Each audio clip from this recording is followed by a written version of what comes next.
Hello, welcome to Marriage Minutes. And today we are going to talk about how to not sweep those big issues under the rug. Now, this is tough, y'all, because it is so easy to master in the art of avoidance. I think that this country, this world, we are in the position that we are in right now because we have done a wonderful job of just avoiding the big issues. Instead of talking about the big elephant in the room, we prefer to turn our backs and pretend like it's not happening. We prefer to continue to go on trips, go out with our boo, buy new things, instead of deal with the fact that we have poor communication issues. We have poor conflict management issues. We have poor financial issues. We have poor finances. Instead of talking about those things, let's make them worse by making ourselves feel better temporarily. That was good. You're not gonna say nothing else about it? That was good. That was good. So how do you avoid it? Should I ask you a question? I was speechless. How do you avoid sweeping other things? Let's go back. Why do you think that people spend a whole lot of time avoiding big issues in their marriage?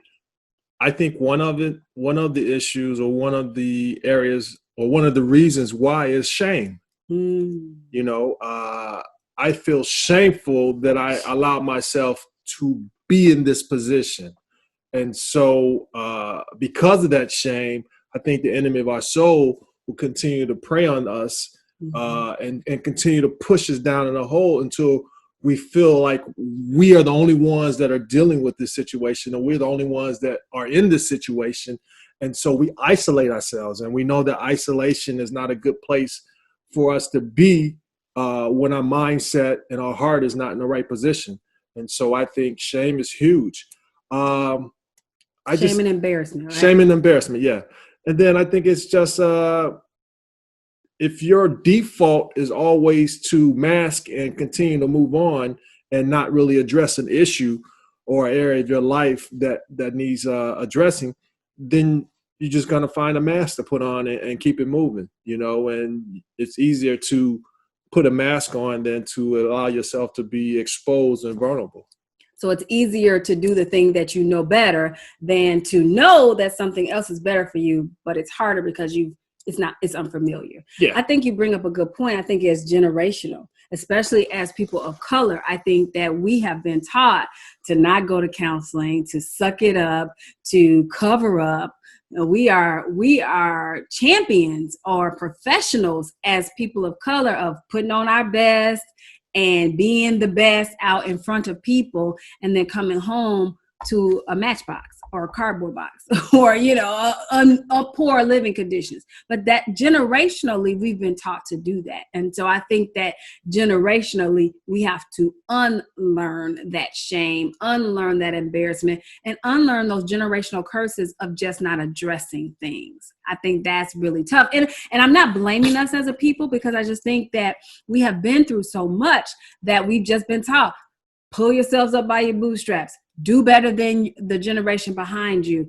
And we'll take solace in that. Well, my parents didn't go to college. I'm not talking about my parents, but my parents didn't go to college, so I at least went to college. Or my parents didn't have a home, or they didn't have a car. At least I have that.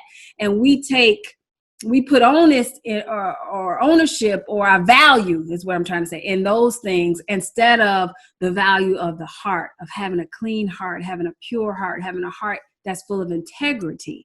And I think that when you start sweeping stuff under the rug, it really challenges your integrity, because you're lying. We have a rug sitting right here. If I keep sweeping stuff under the rug and there's a big lump there, and I keep walking over it, tripping over it even, and not addressing that there is some mess that I need to do, I'm lying. And I think that is a big issue that we struggle with in marriage. We think that it's a little white lie, or it's a little this, or it's a little untruth, and we continue to lie to ourselves, and that's how we avoid. That's my opinion. And then I think two other things. I think one is when you just don't know. And so because you don't know, you don't you just don't don't know. know. You don't know how to deal with certain things, or you don't have the wherewithal within you to where do I go for answers? Who do I seek out? So if you don't know, then you just do what you think is normal, and that may not be the best thing. And so I think that's one area. And then I think too is that we're just hoarders. We're hoarders in a sense that we'll sweep stuff under the rug, but then we'll find a different pathway to walk.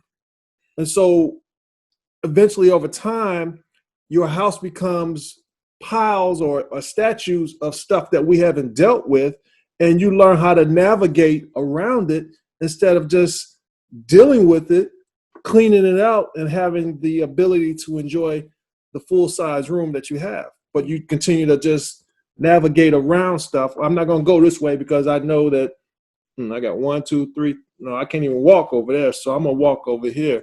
I can't walk over. I'm not even going to come in this room anymore. I'm just going to compartmentalize this off from my life, and I'm going to allow myself to operate in a different part of my house. And a lot of times you have one person in the relationship who wants to attack it, and then you got the other person that is doing what Mark described. But then in some relationships, you got both people that want to avoid it, and both people closing the door. And so how do you come to a point of resolve with that? Well, unfortunately, many relationships die right there because people are unwilling to deal with those issues. Many people suffer in silence because they're unwilling to deal with those issues. And what we want you to understand is that there is help. Even if you don't seek professional help, listen, there is help out there. Talk to someone. Talk to someone who has some marriage weight under their belt, though. Don't talk to your girlfriend that has been divorced 4 or 5 times or who has never been married and doesn't have a clue about a thing about marriage. Find somebody that you can confide in. Find somebody that you can get counsel from. Pray about it. Seek God's face individually and collectively about pulling the rug back so you can. And guess what? Anytime you got something big on your plate, the way you eat it off is one step at a time, one bite at a time.